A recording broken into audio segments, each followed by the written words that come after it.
Our Mutual Friend by Charles Dickens. Dramatised in 10 episodes by Betty Davis. Part 7, Meaning Mischief.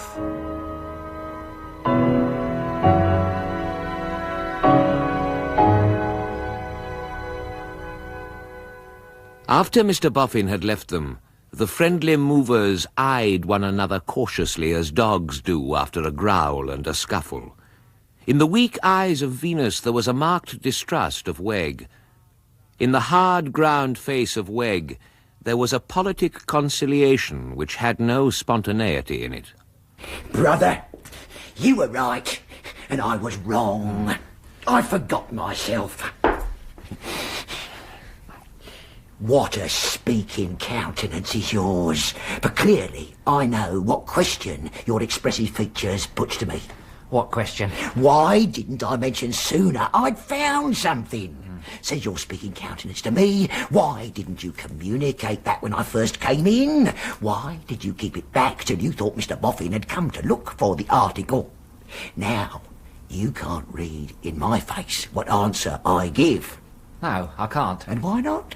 Because I lay no claim to a speaking countenance, but I can answer in words. I wanted to give you a delightful surprise. Your speaking countenance asks then, what have you found? Why, I hear it say the words. Then why don't you answer it? Hear me out. I have found a cash box. Where? Hear me out. On a certain day... When? No, that's not your expressive countenance asks that question. That's merely your voice. On a certain day, I happened to be walking in the yard and happened to have an iron rod in my hand, with which I have been sometimes accustomed to beguile the monotony of a literary life, when I struck it against an object, not necessary to trouble you by naming. It is necessary. Hear me out. The pump. I struck it against the pump and found the top was loose and opened with a lid. Something in it rattled. It was a small, flat, oblong cash box. Shall I say it was disappointingly light? There were papers in it? A paper. The box was locked, tied up and sealed, and on the outside was a parchment label. My will. John Harmon, temporarily deposited here. We must know its contents. I said so, and I broke the box open. Without coming to me? Exactly so. If you were to have a sap or eyes, it should be a complete one. I examined the document. Regularly executed, regularly witnessed, very short. Inasmuch as he had never made friends and has a rebellious family, he, John Harmon, gives to Nicodemus Boffin the little mound, which is quite enough for him, and gives the whole rest and residue of his property to the Crown. The date of the will that's been proved may be later than this one. Hear me out. I paid a shilling, never mind your sixpence of it, to look up that will. It is dated months before this will. Now, brother, are you surprised? This is great news indeed, Mr. Wegg, but I could have wished you'd told me before you got your fright tonight, and I could have wished you'd asked me as your partner what we were to do before you thought you were dividing a responsibility. Hear me out. Alone I bore the anxiety, and alone I'll bear the blame. No. Let's see this will and this box. Hear me out. I'll go and fetch him. Wait. I don't half like opening it here. He might come back. He might not be gone. Oh, there's something in that. Come to my place. Oh, but I don't see... Come to my place, I tell you. Hear me out. Certainly. Now, Mr. Wegg, I'm on my own ground. All is safe and quiet. Let's see this discovery.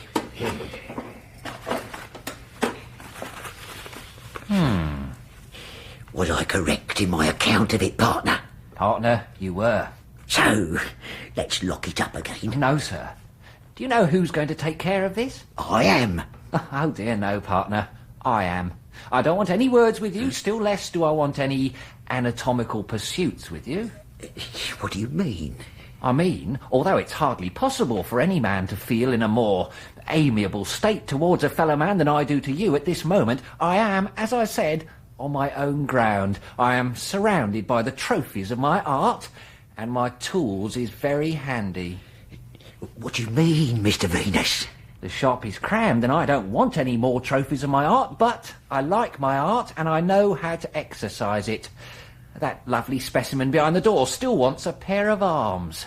I don't say I'm in any hurry for it. You must be wandering in your mind, partner. You'll excuse me if I wander.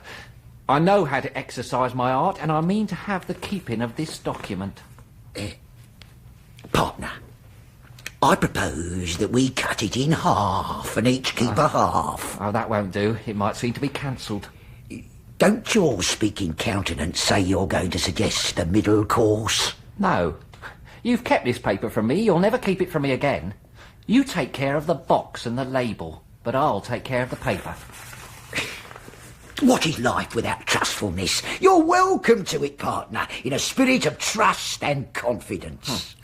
Now, what's the course to be pursued? Partner, we have but to put a price on the document and get that price from the minion of fortune, and we are made men. I consider that price to be halves. Halves? Now comes the question when halves should be called. We shall wait till the mounds is cleared away, keeping an eye on them that does the clearing. So if there's anything to be gained, we gain it, as is our just and lawful due. Then we springs it on him. Unless he returns in his late sneaking manner and tries to make off with anything else, in which case we springs it on him earlier. Agreed? I suppose so. Brother, I should like to ask you something. You remember when I first came here? Yes. There you sit, sir, as you sat then in the midst of your works. An exile from home, splendour dazzles in vain. Oh, give you your lowly preparations again. The birds, stuffed so sweetly, that can't be expected to come at your call, give you these, and the peace of mind, dearer than all. Home, home, home, sweet home. Be it ever so ghastly, there's no place like home. You said you'd like to ask something, but you haven't asked it. Your peace of mind, is it looking up at all? She does not wish to regard herself, nor yet to be regarded, in that particular light. There's no more to be said. Dear me, such is woman. I remember you said you'd taken an interest in these very affairs. Her father was mixed up in them. You didn't mention her name. Pleasant Riderhood. Would it pour balm into your wounds to inquire how you came acquainted with her? I was down at the waterside, looking for parrots. In the British climate, sir? Parrots brought home by sailors, ready for stuffing. I dealt with her. It was just at the time of that discovery in the river. Her father had seen it brought in. I remember, Mr. Venus, for I remember every word that falls from you, sir, that you said that night that you'd got up there. And then your words was, never mind. The parrot that I bought off her. There it lies on its side, dried up, except for its plumage. Very like myself. I've never had the heart to prepare it. Oh, the parrot. Nor I never will prepare it now. Mr. Wegg? Yes, Mr. Venus. What if he's honest? What if he won't pay up? No chance of that, Mr. Venus. He's grown too fond of money for that. He's grown too fond of money for that. He's grown too fond of money. Nothing had been heard of old Betty Higden at Mr. Boffin's house since she trudged off. The weather had been hard and the roads had been bad. It had gone worse with her than she had foreseen, and the loan for her little outfit was in no part repaid. So she was put upon proving her case and maintaining her independence. When she had spoken to the secretary of the deadness that steals over me at times, she had made too little of it. Oftener and oftener it came stealing over her, darker and darker, like the shadow of advancing death. One day, When she had been free of the deadness for a little while, she sat on the river bank to rest, looking at the quiet waters of the young Thames. A barge was being towed towards her, and as the tow rope slackened, a confusion stole into her mind, and she thought she saw her dead children and grandchildren peopling the barge and waving to her. Then the tow rope seemed to strike her with a twang, although it was far off. When she looked again, there was no barge, no river, no daylight, and a stranger held a candle close to her face. Now, missus, where did you come from? Where are you going? Where am I? I am the lock. The lock? I'm the deputy lock. On the job while the lock's in hospital. What's your parish? Parish? You'll be asked a question down there. They won't let you be more than a casual down there. You're not in a state to be let come upon strange parishes, except as a casual. 'Twas the deadness again. I'd have thought the deadness was a mild word for it. Have you any friends, missus? The best of friends, master. I should recommend you're looking them up. Have you got any money? Well, just a morsel of money. The parish authorities down there will have it out of you if you go on. You may take your affidavit. They'll make you pay for your relief as a casual and for your being passed to your own parish. Thank you kindly for your warning and your shelter, and good night. Stop a bit. Why are you all of a state? Oh, master, I fought against the parish and fled from it all my life, and I want to die free of it. I don't know, but I may fall into trouble for letting you go. You might be took with your deadness again, and then it would be asked, why did that honest deputy lockkeeper let her go instead of putting her safe with the parish? That's what a man of his character ought to have done. It would be arguably fine. Hand her over to the parish. I've the best of friends, sir. They will be thankful for me if you let me go. What amount of small change, Mrs. might you call a morsel of money? Oh, 1 shilling, sir. 2 sixpenny pieces and a few pence. If I was to let you go instead of handing you over to the parish, might it be your own free will to leave that behind you? Oh, take it, master. Welcome and thankful. I'm a man that earns his living by the sweat of his brow. I won't stand in your way. Go how you like.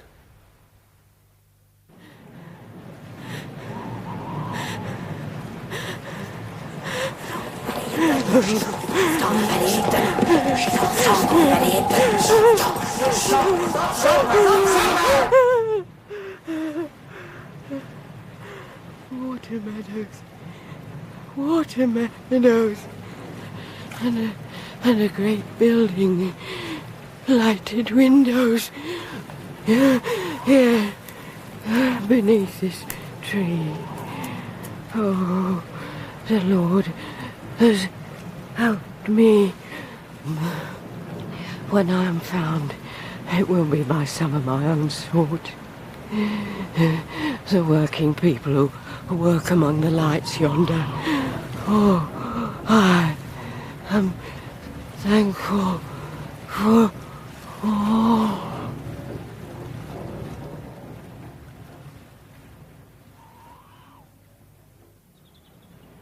Here, drink this. Who are you? I cannot be the buffer lady. I cannot understand what you say. Let me wet your lips. Here's brandy. I've been away to fetch it. Am I not dead? I cannot hear you. Do you hear me? Yes. I was coming from my work. I'd been on the night shift and I heard a groan and find you lying here. What work, dearie? At the paper mill. Where is it? Close by. Dare I lift you? No, not yet. I'll be very gentle. Not yet. Paper. Letter. Oh, this paper in your breast. Am I to read it? Bless you. I know these names. I've heard them often. You'll send it, my dear. I will send it to the writers. As You must grow old in time and come to your dying hour. You won't give it to anyone but them. No, most solemnly. Never to the parish. No, most solemnly. Nor let the parish touch me or look at me. No, faithfully. What is your name, my dear? My name is Lizzie Hexam. I must be sore disfigured. Are you afraid to kiss me? Bless you. Now, lift me, my love. Lizzie Hexam very softly raised the weather-stained grey head and lifted her as high as heaven. They buried Betty Higden in a corner of a churchyard near the river. The Reverend Frank Milvey performed the service, and around him stood his little wife, John Rokesmith, and Bella Wilfer. These, over and above Sloppy, who wept bitterly for her, were Mrs. Higden's mourners. After the ceremony was over, they walked back to Lizzie Hexam's lodgings.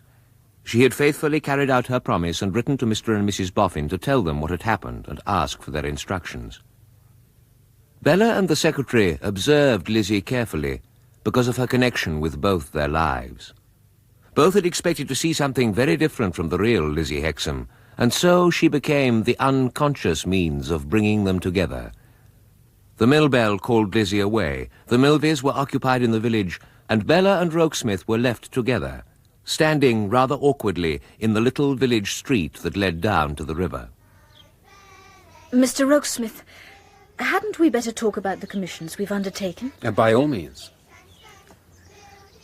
I suppose we are both commissioned. I suppose so.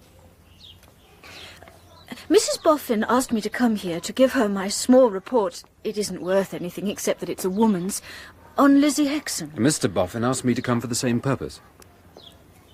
You think well of her? I think highly of her. Oh, I'm so glad. There's a shade of sadness in her beauty that's quite striking. I notice the sadness. I hope it has nothing to do with the false accusation against her father. Oh, Mr. Rokesmith, don't be hard on me. I want to talk to you on equal terms. On my honour, I was only thinking of you. I forced myself to be constrained in case, if I were natural, you'd misinterpret it.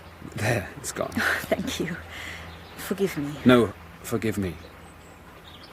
You were going to say something about Lizzie Hexam. I wanted to say something to you about her if I could have begun. Now you can begin, sir. You remember how in her short letter she asked that either her name or her place of residence should be kept secret? Yes. Mr. Boffin has charged me to discover why she asked this, and I want very much to find if that retracted accusation left any stain upon her, if it places her under any disadvantage, even towards herself. Yes. That seems wise and considerate. You may have noticed that she has the same interest in you that you have in her. If you'd speak with her alone, I'm sure a natural confidence would arise between you. I don't ask you to betray it, but if you don't mind asking her about this, you could do it much more naturally than I could, or anyone else. Mr. Boffin is very anxious about it, and I am too, for a special reason. I'd be happy to be of the least use. After the serious business of today, I feel I'm useless enough in this world. Don't say that. But I mean it. No one's useless in this world who lightens the burden of it for anybody else. But I don't. Not for your father? Oh, dear, loving, self-forgetting Pa.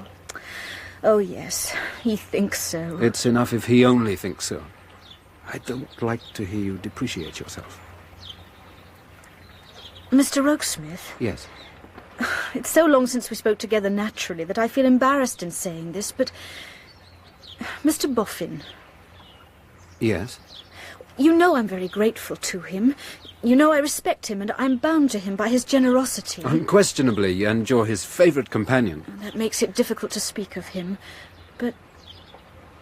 does he treat you well? You see how he treats me. Yes. And I see it with pain. Miss Wilfer, thank you. It makes me miserable. I can't bear to be supposed to approve of it. I can't bear to admit even to myself that Fortune is spoiling Mr. Boffin. If you only knew how happy it makes me to find that fortune is not spoiling you, you'd know it more than compensates for any slight from anyone else. No, don't speak of me. You don't know me as well as... As you know yourself? I know quite enough of myself, and I don't improve on acquaintance. But Mr. Boffin... I can't deny that Mr. Boffin's manner to me has changed. Are you disposed to deny it? Shouldn't I be glad to deny it if I could? If only for my own sake. It must try you very much. Mr. Rokesmith, promise you won't take ill what I'm about to ask. I promise. Sometimes it must lower you a little in your own estimation. I've very strong reasons for bearing with it. Not mercenary, although I have faded out of my place in life through a series of strange accidents. Even if my pride is roused, there are other considerations that urge me to quiet endurance, and they are far stronger. I think you repress yourself and force yourself to be passive. You're right. I repress myself. It isn't a tameness of spirit. I have a settled purpose. A good one, I hope. A good one, I hope. Sometimes I've fancied your great regard for Mrs. Boffin is a very powerful motive. You're right again. I'd do anything for that good woman. So would I. May I ask one thing more? Anything. You must see she really suffers because of the change in Mr. Boffin. I see it, and I'm grieved to give her pain. I'm usually the unfortunate cause of it. Or perhaps she says to you, as she says to me, that he's the best of men, in spite of all. I've heard her saying so to you, but she has never said it to me. Bella met the steady look for a moment with a wistful, musing look of her own, and then she heaved a little sigh and gave things up in general as a bad job, as she'd previously been inclined to give up herself. So they walked, speaking of the new filled-up grave and of Johnny and of many things. So they got back to the village as Lizzie Hexam was coming from the paper mill, and Bella detached herself to speak with her in her own room. I'm afraid this is a poor room for you. Not as poor as you think if you knew all. It's quite new to me to be visited by a lady so nearly of my own age and so pretty as you. It's a pleasure to look at you. I was going to say it's a pleasure to look at you. Now, Lizzie, I'm commissioned with something to say, and I dare say I'll say it wrong, but not if I can help it. It's about your letter to Mr. and Mrs. Boffin. Yes. You asked that your name or your address should be kept secret. Forgive me, but we wondered if this request had anything to do with the false accusation made against your father. I must tell you, I don't know if you realize it, that I am the willed-away girl who was to have been married to the unfortunate gentleman found in the river. I guessed that when I heard your name. Can you tell me who my unknown friend is? Unknown friend? Who sent me the retraction of the charge against poor father? Oh, I've no idea who that was. I hope someday I can thank him. But you asked me if the accusation had anything to do with my wanting to live secret and retired here. It has not. Ah. Have you lived much alone? Yes. I used to be alone many hours of the day and night when poor father was alive. You have a brother? Yes, but he's not friendly to me. He's a good boy, though. I don't complain of him. Lizzie, have you any woman friend of your own age? No, I've never had such a friend. I've lived that lonely kind of life. Nor I. Not that my life has been lonely. I wish you could make a friend of me. Do you think you could? I've no more of what they call character than a canary bird, but I know I'm trustworthy. I know I could. Then tell me what's the matter. Why do you live like this? You must have many lovers. Oh, I haven't one. Not one? Well, perhaps one. I don't know. I had one, but what he may think about it at the present time, I can't say. Perhaps I've got half a one. But never mind me. I want to hear about you. There is a certain man, a passionate, angry man, who says he loves me. He's my brother's friend. I shrank from him from the first, but the last time I saw him, he terrified me more than I can say. Did you come here to escape from him? I came here immediately after he so alarmed me. Are you afraid of him here? I'm not timid generally, but I'm always afraid of him. I'm afraid to see a newspaper lest he should have done some violence. Then you're not afraid for yourself? I should be, if I met him about here. I looked for him always as I passed to and fro at night. Are you afraid of anything he may do to himself? No. He might even do some violence to himself, but I don't think of that. Then it would almost seem as though there must be somebody else. The words are always in my ears, and the blow he struck on a stone wall as he said them is always before my eyes. His hand was trickling down with blood as he said to me, "Then I hope I may never kill him." Kill him? Is this man so jealous? Of a gentleman... I hardly know how to tell you. Of a gentleman far above me in my way of life, who broke father's death to me and has shown an interest in me. Does he love you? No. Does he admire you? I see he does. Is it through his influence you've come here? Oh, no. Of all the world, I wouldn't have him know I'm here. Lizzie, dear, why? No, don't say why. That was a foolish question. I see. You know all now. This is my reason for living secret here, with the aid of a good old man, a true friend. For a short part of my life with father, I knew of things... Don't ask me what... that I set my face against. I could do little without letting my hold on father go. But sometimes they lie heavy on my mind. By doing all for the best, I hope I may wear them out. And wear out, too, this weakness for someone who isn't worthy of it. No, I don't want to wear that out. And I don't believe he isn't worthy of it. What should I gain by that? And how much should I lose? Wouldn't you gain in peace and hope and even in freedom? Wouldn't it be better not to live a secret life in hiding? Would that be no gain? Does a woman's heart that has that weakness you spoke of seek to gain? But you said you'd lose. What would you lose? I should lose some of the best recollections of my life. I should lose my belief that had I been his equal and he had loved me, I should have tried to make him better and happier as he would have made me. I should lose the value of the little learning I have, which is all owing to him. I should lose a kind of picture of him, of what he might have been if I had been a lady and he had loved me. Understand me, Bella. I have no more dreamed of the possibility of my being his wife than he has, and words could not be stronger than that. And yet I love him. I love him so much and so dearly that when I sometimes think my life may be a weary one, I am proud and glad to suffer something for him, even though it is of no service to him, and he will never know of it or care for it. I've told you everything now. I had no thought of parting with a single word of it, but you came in and my mind changed. Lizzie, dear, thank you for your confidence. I wish that I deserved it. Oh, I don't mean in respect of keeping it. Anyone would have to tear me to bits before getting a syllable of it. But, Lizzie, I'm a mere impertinent piece of conceit, and you shame me. My dear... It's all very well to call me your dear, but I am such a nasty little thing. Such a shallow, cold, worldly, limited little brute. Do you think I don't know better? Do you really know better? I'd be so glad if you did. But I'm afraid I must know best. Bella, have you ever seen your own face? Heard your own voice? I suppose so. I look in the glass often enough and I chatter like a magpie. I've seen your face and heard your voice, and I've said to you what I thought I should never say to anyone. Does that look ill? No. I hope it doesn't.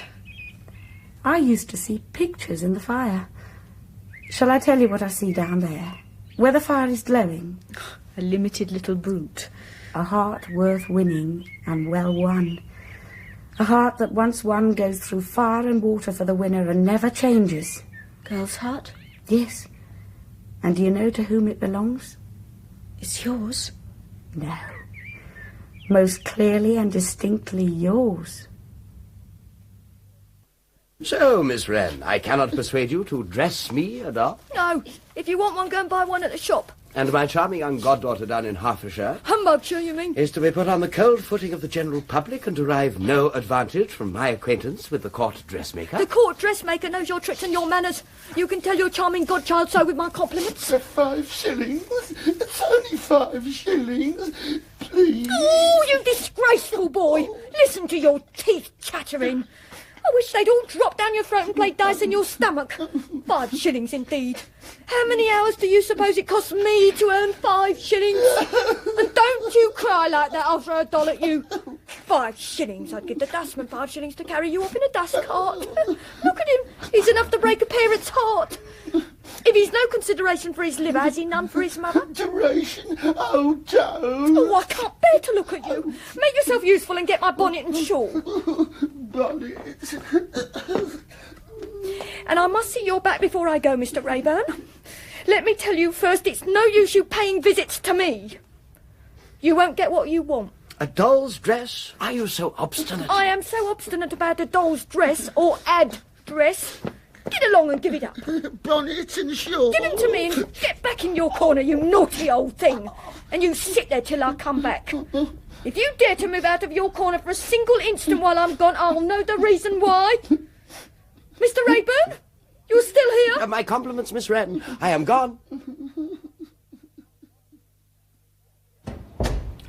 My dear Mortimer, have you dined? I have dined. And now you're the express picture of contented industry reposing after the labours of the day. And you're the express picture of discontented idleness, not reposing at all.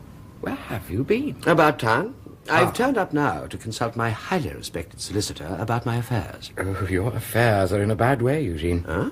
You have fallen into the hands of the Jews. Having previously fallen into the hands of some of the Christians, I can bear that with philosophy. I have had an interview today with a Jew who seems determined to press us hard. Quite a Shylock and quite a patriarch.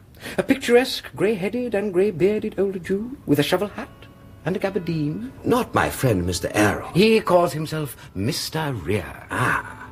It occurs to me that no doubt with an instinctive desire to receive him into the bosom of the church, I gave him the name of Aaron. You're being more ridiculous than usual. Say what you mean. Merely that I have the honour of a speaking acquaintance with such a patriarch, and I address him as Mr. Aaron because it appears to me Hebraic, appropriate, and complimentary, notwithstanding which it may not be his name. Did he mention that he knew me? He did not. He only said that he expected to be paid by you. Which looks as if he doesn't know me. Well, I hope it isn't my friend, Mr. Aaron, for to tell you the truth, I doubt if he's prepossessed in my favour. I suspect he had a hand in spiriting away Lizzie. Oh, everything comes back to Lizzie. About town meant about Lizzie, didn't it? Yes, it did. And yet, you know, you really don't care for her. I don't know that. I must ask you not to take it for granted. And if you do care for her, then all the more reason to leave her alone. I don't know about that either. Tell me, did you ever see me take so much trouble about anything as about this disappearance of hers? My dear Eugene, I wish I had. Just so. Does that look as if I cared for her? I ask for information. I asked you for information. Dear boy, I know, but I can't give it. What do I mean? If my taking so much trouble to recover her doesn't mean that I care for her, what does it mean? Look on to the end. That's exactly what I'm incapable of doing. I'm bent on finding Lizzie, and I mean to do that, by fair means or foul. When I found her, I may ask you, what do I mean now? But that would be premature at this stage. Oh, Lord. Yeah, I'm on duty tonight. I'll go. Mr. Dawes. Information for you. Come in. Just for you. Confidence. You can speak freely before my friend. Come in. This interesting gentleman, whom I have christened Mr. Dawes, because I hardly know what else to call him, is the son, the occasionally rather trying son, for he does have his failings, of a lady of my acquaintance. My dear Mortimer, Mr. Dawes. Eugene, really? It will, I think, be necessary to wind up Mr. Dawes before anything can be got out of him. Brandy, Mr. Dawes, or... The 3-pence rum. Here. The nerves of Mr. Dawes are considerably unstrung, and I deem it on the whole expedient to fumigate him. Give me the shovel. Oh, yes. Here. You want the pastilles? Yes, thank you.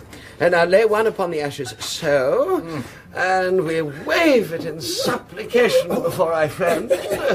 Oof. That's better. Who is this creature? Jenny Wren's father, but it's her fancy to call him her son.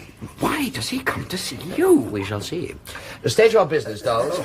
Miss Rayburn, ain't it? Well, of course it is. What do you want? 3 rum. Mortimer, will you wind up Mr. Dolls again? I'm occupied with a fumigator. Miss Rayburn, followed you home. You want to know where she lives, do you? I do. I'm your man. I'm your man to do it. Do what? Give you that direction. Have you got it? No. Well, what do you mean, then? 3 rum. Oh, wind him up again. How can you stoop to use such an instrument as this? I said I'd find her by any means, fair or foul. These are foul, and I'll take them, if I'm not first tempted to break Mr. Doll's head with a fumigator. Dolls, can you get that direction? If that's what you came for, say how much you want. 10 shillings, 3 rum. You shall have it. 15 shillings, 3 rum. You shall have it. 20. Stop at that. How will you get that direction? I'm ill-used, Vigil, blown up, called names. She makes me money and never stands 3 rum. Get on. She looks on me as mere child, and not mere child, man talent. Letters pass between them, postman letters. Easy for man talent to get a direction. Well, get it then. Get it, you brute. Bring it here and earn the money for 60 threepence of rum and drink them all and drink yourself dead. Man of talent. Nobody cares. Blown up all the time. Here's your hat. On your way, Mr. Dolls. This way. And come back when you've got that direction. Down the stairs. That's right. Can he find his way? He's pointing in the right direction. I'll wash my hands of him physically and be with you again. I'd much prefer your washing your hands of him morally, Eugene. So would I, but I can't do without him. To tell the truth, I'm a little ashamed of myself, so let's change the subject. It's deplorably underhanded, and it is unworthy of you to use such a shameful scout. Ah, we have changed the subject. Scouts. I'll tell you something amusing. Take a cigar. Thank you. Look at this of mine. I light it. Draw one puff. Breathe the smoke out. There it goes. It's Dolls. It's gone. And being gone, you are a man again. Your subject was scouts. Exactly. I never go out after dark, but I find myself attended always by 1 scout and often by 2. What? Are you serious? On my honor. I say what I mean. Are you sure? There's no process out against you, and the Jews only threaten. Besides, they know where to find you. Why take the trouble? Respected solicitor, it's not that. The schoolmaster's abroad. Schoolmaster? Aye. Sometimes the schoolmaster and the pupil are both abroad. Pupil? What? The fellows who were here one night, They're the scouts I speak of. How long has this been going on? Ever since a certain person went off. Do you think they suppose you to have inveigled her away?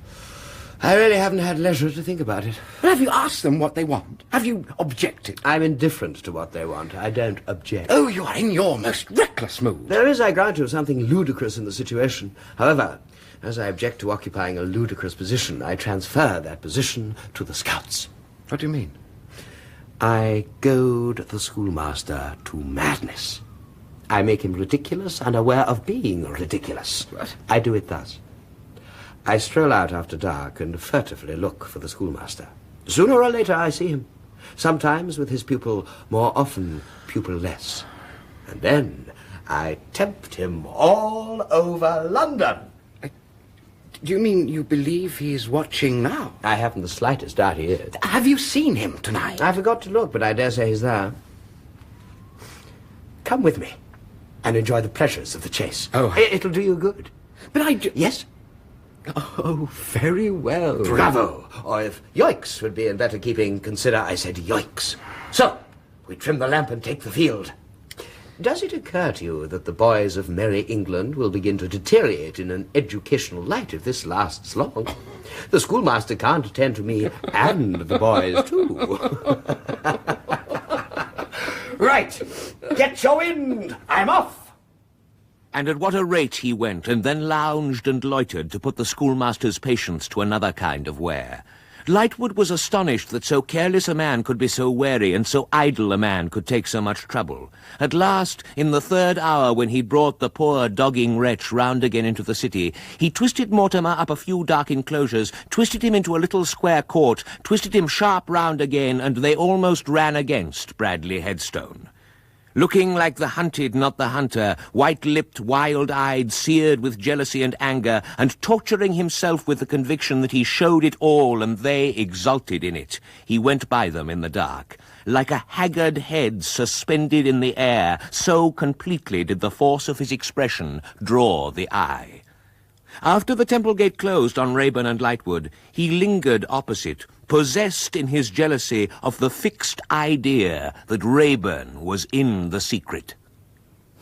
Excuse me, Governor. Might you be waiting for anyone? No. I'm just leaving. I came to deliver a letter. To Lawyer Lightwood, was it? Yes. Yes, it was to Mr. Lightwood. Ain't that a coincidence? I just done the same myself. Might you be acquainted with t'other, Governor? I don't know what you mean. There's two governors, ain't there? Lawyer Lightwood, my first finger. He's one, ain't he? Well, might you be acquainted with my middle finger, the t'other? I know as much of him as I want to know. Hurrah! Hurrah, t'other, Governor! Hurrah, t'other rest, Governor! I am of your way of thinking. Don't make such a noise at this dead hour of night. What are you talking about? Look here, t'other rest, Governor. The t'other governor's always joked his jokes against me, owing, as I believe, to my being an honest man who gets my living by the sweat of my brow, which he ain't, and he don't. What's that to me? If you don't care to hear no more, don't hear no more. You began it. You needn't take offence. I didn't mean to stop you. You were too loud in the open street, that was all. You call at the temple late. Which I might die if I weren't going to say the same to you. It chanced so with me. And it chanced so with me. But I don't mind telling you why. I'm a deputy lockkeeper up the river. And I was off duty yesterday. And I'll be on tomorrow. Yes? And I come to London to look after my private affairs. My private affairs is to get appointed to the lock as regular keeper at first hand, and to have the law of a busted below-bridge steamer which drowned of me. I ain't going to be drowned and not paid for it. What do you mean? A steamer ran me down and drowned of me. Interfering on the part of other parties brought me round. And I never asked them to bring me round, nor yet the steamer never asked them to do it. I want to be paid for the life as the steamer took. Was that your business with Mr. Lightwood? That, and to get a writing to be first-hand lockkeeper. As I says in the letter in my daughter's hand, who but you, Lawyer Lightwood, ought to hand me this here certificate? And who but you ought to put in for damages against the steamer? For I've had trouble enough along of you and your friend. If t'other governor had took me down correct, I'd have been worth money, instead of having to eat my words, which is unsatisfying sort of food, whatever a man's appetite. I believe I could tell you your name. Try. Your name is Riderhood. Blessed if it ain't. But I don't know yourn. That's quite another thing. Where is your lock? 25 miles upstream. How is it called? Plashwater Weir Mill Lock. Suppose I were to offer you 5 shillings. Why then, I'd take it. And think about you, t'other rest, Governor. You're a ready money man. Now, what's this for? For you. Of course I know that. But what do you want for it? I don't know that I want anything. Or if I do, I don't know what it is. You have no good will towards this Rayburn. No. Neither have I. Is it for that? As much for that as for anything else. It's something to be agreed with. I don't agree with you. I tell you, it rankles in you. It rusts in you and poisons you. Say it does so. Is there no cause for it? Cause enough, I'll bet you a pup. Haven't you said yourself that the fellow has heaped insults on you? He's done the same to me. He's made of vicious insults and affronts. Are you so hopeful or so stupid as not to know that he and the other will treat your application with contempt and light their cigars with it? I shouldn't wonder if they did, by George. They will. Let me ask you a question. I know something more than your name about you. I know something about Gaffer Hexam. When did you last see his daughter? Not to speak to see her, anywhere. I ain't set eyes on her since Gaffer's dead. Do you know her well by sight? No one better. And you know him as well? Who's he? Curse the name. Is it so agreeable to you that you want to hear it again? Oh. Him? I'd know him among 1,000. Did you ever see them together? I see them together the very day Gaffer was towed ashore. Well, was he insolent to her too? Or did he make a show of being kind to her? He made a show of being most uncommon kind to her. By George, now I think of it, perhaps he went and took me down wrong of purpose on account of being sweet on her. Do you know where she is now? No. If you hear anything of her or of him seeking her, will you tell me? I will pay you well. For certain I will. Then it won't be long before we see each other again. But to the rest, Governor, I don't know where to find you. It's of no consequence. I know where to find you, and I'll come to your lock. Riderhood took his road to the country, while Bradley retraced his steps and by reached school and home. Up came the sun to find him washed and brushed, methodically dressed in decent black coat and waistcoat, decent formal black tie and pepper and salt pantaloons, with his decent silver watch in its pocket and its decent hair guard round his neck. A scholastic huntsman clad for the field, with his fresh pack yelping and barking round him. Up came the sun streaming all over London, and in its glorious impartiality even condescending to make prismatic sparkles in the whiskers of Mr. Alfred Lammle as he sat at breakfast. In need of some brightening from without was Mr. Alfred Lammle, for he looked grievously discontented. It seems to me, Alfred, that you have had no money at all ever since we were married. What seems to you to have been the case may possibly have been the case. I've never seen any money in the house except my own annuity. You never turned your annuity to so good an account. So, what is to happen next? Smash is to happen next. Sophronia. Well? We're hemmed into a corner. What shall we do? Have you no scheme on foot? No. There's been a run of luck against me. Have you nothing... We, Sophronia, we... Have we nothing to sell? Deuce a bit. I've given a Jew a bill of sale on this furniture, and he could take it tomorrow, today, now. What? He'd have taken it before now, I believe. But for Fledgeby. What has Fledgeby to do with it? Knew him. Cautioned me against him before I got into his claws.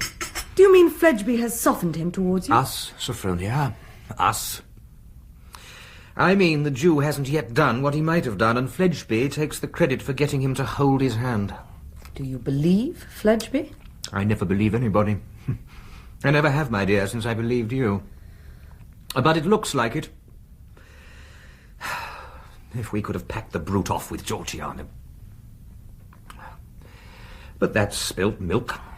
If we could borrow money... Beg, borrow, or steal it, it would be all the same to us. Then we could weather this? No doubt. It's natural to think in such an emergency of the richest people we know, and the simplest. Just so, Sophronia. The Boffins. Just so, Sophronia. Is there nothing to be done with them? Well, of course, I've repeatedly thought of them, but they're well guarded. That infernal secretary stands between them and people of merit.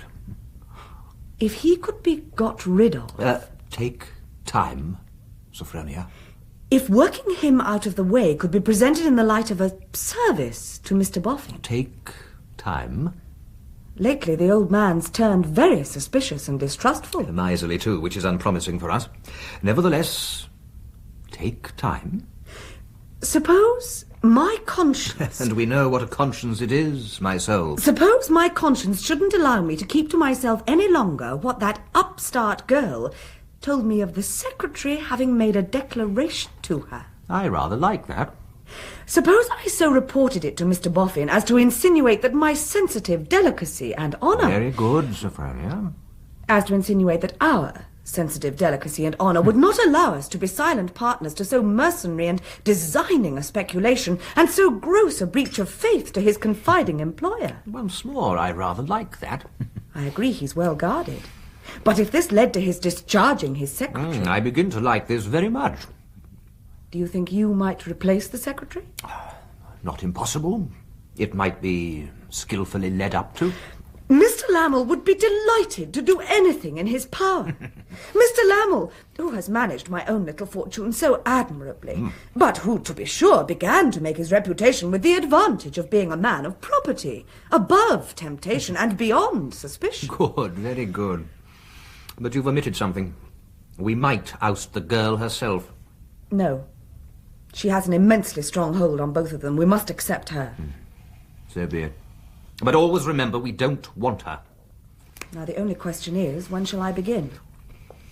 I must see Mr. Boffin alone. His wife would pour oil on troubled waters, and the girl, of course, is equally out of the question. If you can't begin too soon, could you write for an appointment? Oh, certainly not. I want to have him totally unprepared. Leave it to me. I'll lie in wait for him. Here's Fledgeby. He admires you. Coax him to use his influence with the Jew. His name is Rhea. Pubsey and Co. I'll be out. I'll wait in the next room.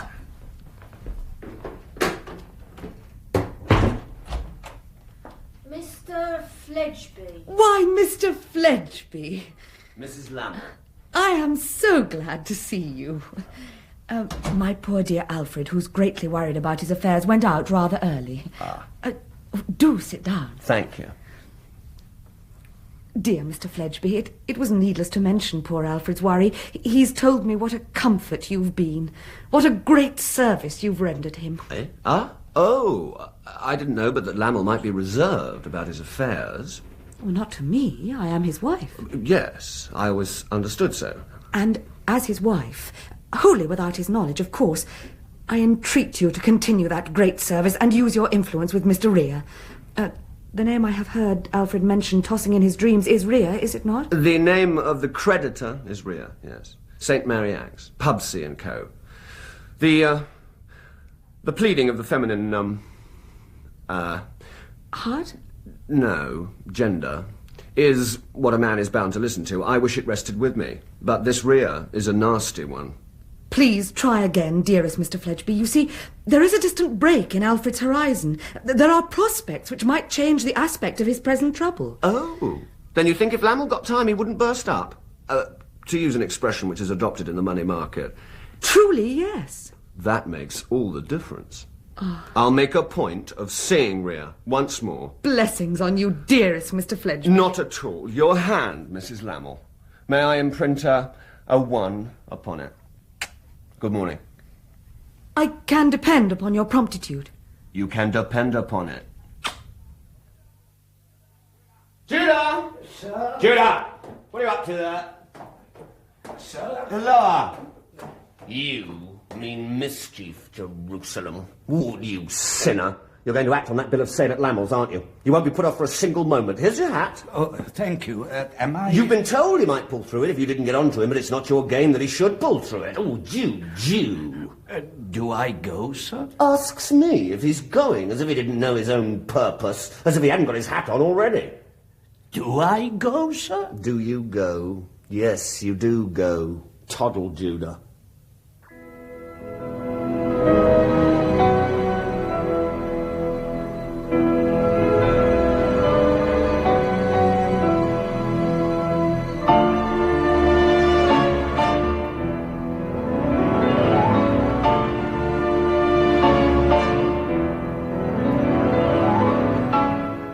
In Part 7 of Charles Dickens's Our Mutual Friend, dramatised by Betty Davis, the part of Rogue Rider Hood was played by Robert Lang.